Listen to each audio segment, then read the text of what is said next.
Thank you so much എല്ലാവരോടും. ആദ്യം തന്നെ നിങ്ങളെല്ലാവരെയും പോലെ ഈസ്റ്റ് കോസ്റ്റിന്റെ ഗാനങ്ങൾ കേട്ട് വളർന്ന ഒരു ചൈൽഡ്ഹുഡ് തന്നെയാണ് എൻ്റെ.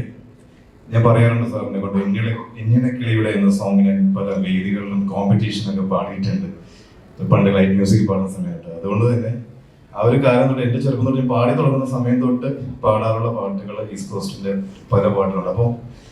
അപ്പോൾ ആ ചെറുപ്പം തൊട്ട് തന്നെ മ്യൂസിക്കിന് ഇത്രയും പ്രാധാന്യമുള്ള ഒരു ഓഡിയോ കമ്പനി എന്നുള്ള രീതിയിൽ ഞാൻ ഇങ്ങനെ നോക്കിക്കൊണ്ടിരിക്കും. അപ്പോൾ ഒരിക്കലും പ്രതീക്ഷിച്ചിട്ടില്ല അദ്ദേഹത്തിന്റെ പടം ചെയ്യാൻ പറ്റുന്നോ, സിനിമ ചെയ്യാൻ പറ്റും ചിന്തിച്ചിട്ടില്ല. ഇന്ന് സാറും സംവിധാനം ചെയ്ത അല്ലെങ്കിൽ സാർ പ്രൊഡ്യൂസ് ചെയ്ത 3 സിനിമകൾ കണ്ടിന്യൂസ്ലി എനിക്ക് മ്യൂസിക് ചെയ്യാൻ പറ്റി. കള്ളനും ഭഗവതിയും ചിത്തിനി ആൻഡ് ദിസ് വൺ ഭീഷ്മർ. 3നും മ്യൂസിക്കിന് അത്രയും പ്രാധാന്യമുണ്ട്. പിന്നെ ഏറ്റവും എനിക്ക് അഭിമാനം പറഞ്ഞാൽ സാറ് കണ്ടിന്യൂസ്ലി 3 പടത്തിൽ വെക്കണമെങ്കിൽ എന്തായാലും സാറിന് അത്രയും മ്യൂസിക് സയൻസ് ഉള്ള ഒരു വ്യക്തിയാണ്. അപ്പോൾ അതുകൊണ്ട് തന്നെ സാറായിട്ട് കണക്ട് ചെയ്ത് വർക്ക് ചെയ്യാൻ പറ്റി, സാറിന് അത് ഇഷ്ടപ്പെടാനുള്ള ഒരു അവസരം എനിക്ക് ഉണ്ടാക്കാൻ പറ്റിയെന്നും കൂടെ ഞാൻ വളരെ അഭിമാനത്തോടെ ചിന്തിക്കാറുണ്ട്. അപ്പോൾ അതെനിക്ക് വളരെ ഊർജവും മുന്നോട്ടുള്ള എൻ്റെ ജേണിയിൽ ഒരുപാട് ഒരു മോട്ടിവേഷനും ഒക്കെയാണ് സാറിന്റെ സപ്പോർട്ട് എന്ന് പറയുന്നത്.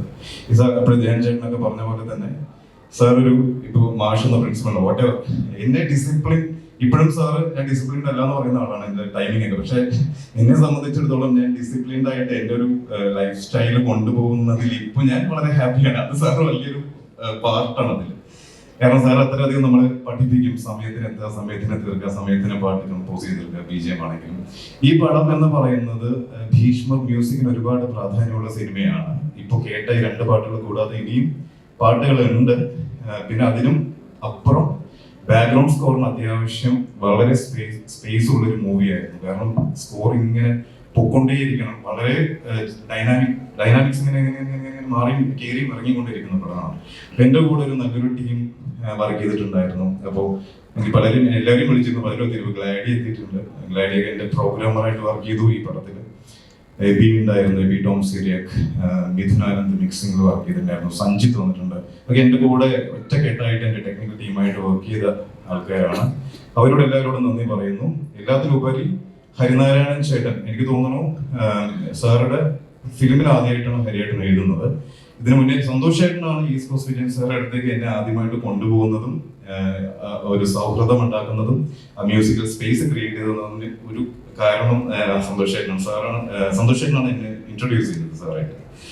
പിന്നെ ഹരിയേട്ടന്റെ കൂടെ ഈ പടത്തിൽ 2 പാട്ടിലാണ് ഞാൻ വർക്ക് ചെയ്തത്. ഒന്ന് പ്രാവി എന്ന് പറഞ്ഞ ഇപ്പൊ നിങ്ങൾ കേട്ട സോങ്, അത് പാടിയത് വിനീതേട്ടനും അനില രാജീവുമാണ്. ഇനി ഒരു സോങ് ഇത്തിരി പോന്നൊരു എന്ന് പറഞ്ഞിട്ട് വളരെ റൊമാൻറ്റിക് ആയിട്ടൊരു സോങ് ഉണ്ട്. അത് വാലന്റൈൻസ് ഡേയിലേക്ക് ഞങ്ങൾ അതിന്റെ ചെറിയൊരു ടീസർ പോലെ ആ സോങ് ടീസർ വിട്ടിട്ടുണ്ടായിരുന്നു. അത് പാടിയതും അനിലയാണ്. അനില എന്തുകൊണ്ട് ചൂസ് ചെയ്തെന്ന് വെച്ച് കഴിഞ്ഞാൽ, അനില ഇപ്പൊ നിങ്ങൾ എല്ലാവരും കേട്ട തുടരും പോലെയുള്ള പടത്തിലെ പേമാരി പോലെയുള്ള സോങ്ങും ദുപ്പട്ട വാലി പോലെയുള്ള സോങ്ങും അല്ലെങ്കിൽ കിളിയെ ഏറാമിലെ കിളിയെ എന്ന് പറഞ്ഞ സോങ് ഒക്കെ അനില പാടിയിട്ടുണ്ട്. പക്ഷെ എനിക്ക് തോന്നുന്നില്ല അത് എല്ലാവർക്കും അറിയും അനിലയാണ് പാടിയെന്നുള്ള കാര്യം എല്ലാവർക്കും അറിയുന്ന എനിക്ക് തോന്നുന്നില്ല.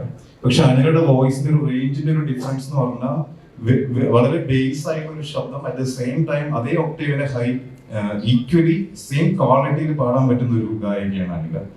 അതാണ് അനില ഈ സിനിമയിലെ പാട്ടുകളിൽ വരാനുള്ള കാരണം. അതുപോലെ വിനീതേട്ടൻ, ധ്യാൻ ചേട്ടൻ പാടി. താങ്ക് യു, നിങ്ങൾ എല്ലാവരും ഗംഭീരമായിട്ട് പാടി.